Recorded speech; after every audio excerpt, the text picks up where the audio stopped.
রবীন্দ্রনাথের পুনশ্চ কাব্যের রংরেজিনী। শঙ্করলাল, দিগ্বিজয়ী পণ্ডিত, শানিত তাঁর বুদ্ধি। শোনপাখির চঞ্চুর মতো বিপক্ষের যুক্তির ওপর পড়ে বিদ্যুৎ বেগে, তার পক্ষ দেয় ছিন্ন করে ফেলে তাকে ধুলোয়।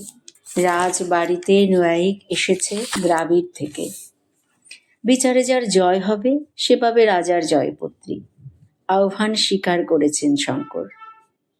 এমন সময় চোখে পড়ল পাগড়ি তাঁর মলিন, গেলেন রংরেজির ঘরে। কুসুম ফুলের ক্ষেত, মেহেদি বেড়ায় ঘেরা, প্রান্তে থাকে জসিম রংরেজি। মেয়ে তাঁর আমিনা, বয়স তার 17।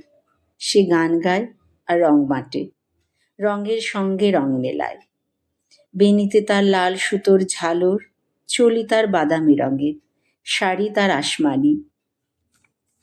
বাপ কাপড় রাঙায়, রঙের বাটি জুগিয়ে দেয় আমিনা। শঙ্কর বললেন, জসিম, পাগড়ি রাঙিয়ে দাও জাফরান রঙে। রাজসভায় ডাক পড়েছে, কুলকুল করে জল আসে নালা বেয়ে কুসুম ফুলের ক্ষেতে। আমিনা পাগড়ি ধুতে গেল নালার ধারে তুঁত গাছের ছায়ায় বসে।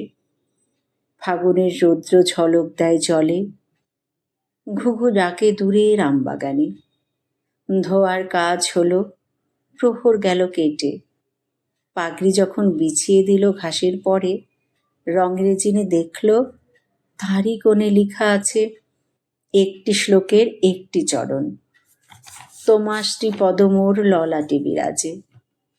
বসে বসে ভাবল অনেকক্ষণ। ঘুঘু ডাকতে লাগলো আমের ডালে, রঙিন সুতো ঘরের থেকে এনে আরেক চরণ লিখে দিল। পরশ পায়নি তাই হৃদয়ের মাঝে। দুদিন গেল কেটে, শঙ্কর এলো রংরেজির ঘরে। শুধালো, পাগড়িতে কার হাতের লেখা?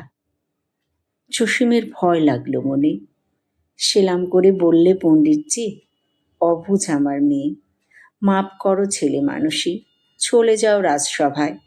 সেখানে এ লেখা কেউ দেখবে না, কেউ বুঝবে না।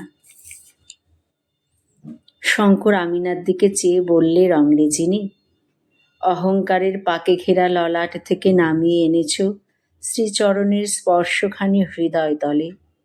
তোমার হাতের রাঙা রেখার পথে রাজবাড়ির পথ আমার হারিয়ে গেল, আর পাবো না খুঁজে।